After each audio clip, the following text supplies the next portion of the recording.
রাষ্ট্রীয়তা প্রতিষ্ঠিত করার অঙ্গীকার ব্যক্ত করুন। সংগ্রামী বন্ধুগণ, আমাদের বাংলাদেশ আজকে ৭৮ বছর পরে কি দাবি? সংগ্রামের মধ্যে দিয়ে আপনাদের দাবি দাওয়াগুলো কি?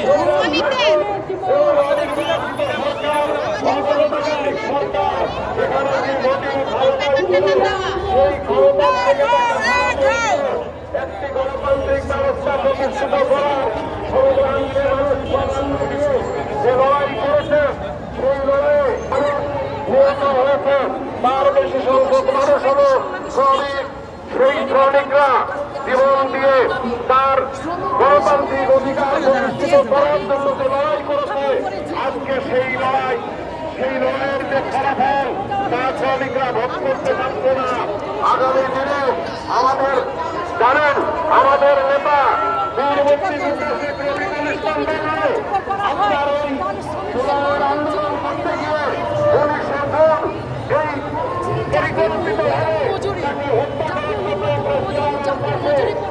গুলি করা হলো। সে মাথায় গুলিবিদ্ধ হয়ে দীর্ঘদিন আহত হয়ে সে হসপিটালে থেকে সুস্থ হয়ে ফিরে এসেছেন। আমাদের নেতা পার্টির মহাসচিব ডক্টর আবু বকর সেলিম আপনার গ্রেপ্তার হবেন। আমিও সেখানে গ্রেপ্তারের প্রক্রিয়ায় ছিলাম, কিন্তু আমার আমি বেঁচে গেলাম। আপনার আমাদের পার্টির প্রেসিডেন্ট শেখ মুজিবুর ইসলামকে 12 ঘন্টা 16 ঘন্টা আটকে তারপরে ছাড়া হয়েছে।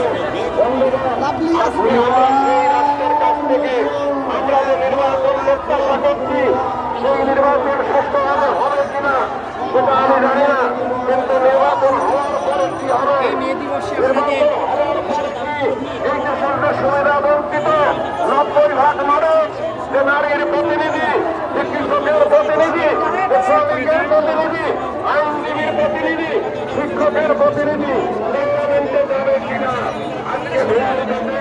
আজকে একটি রাজনৈতিক দল এখন বক্তব্য দিচ্ছে, সেই বক্তব্যগুলোকে এক জায়গায় করে নাকি আপনার সংস্কারের পরে নাকি সিদ্ধান্ত নেওয়া হবে। আমি সেইটুকু জানি, আমি একজন রাজনৈতিক কর্মী হিসেবে আমার জায়গা থেকে আমি জানি যে এইগুলো সবই পাতানো খেলা। এই খেলার মধ্যে দিয়ে সুরঙ্গের ফাঁকি আছে, সেই ফাঁকি হচ্ছে ওই হত্যাকারী শেখ হাসিনাকে আরো করা, এভাবে আপনার অতীতের সরকারগুলোকে আরো করা হয়েছে। সংগ্রামী বন্ধুগণ, আজকে সারা বাংলাদেশে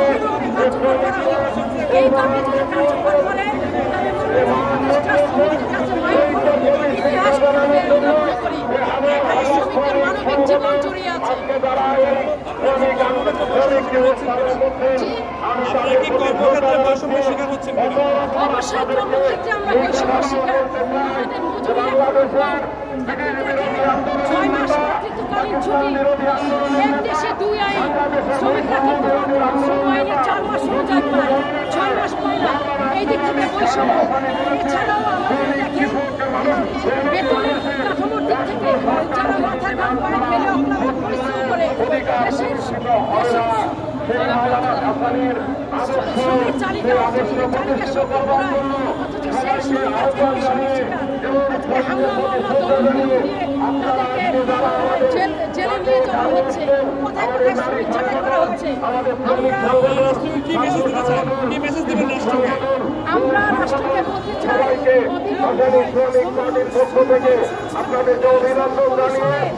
সুপারিশ কার্যকর করার জন্য এই সুপারিশের মধ্যে শ্রমিকদের জীবনমান যুক্ত রয়েছে এবং হাঙ্গামা দমন নিপীড়ন বন্ধ করতে হবে এবং 9 মাস যে শ্রমিকদের জন্য সেইটা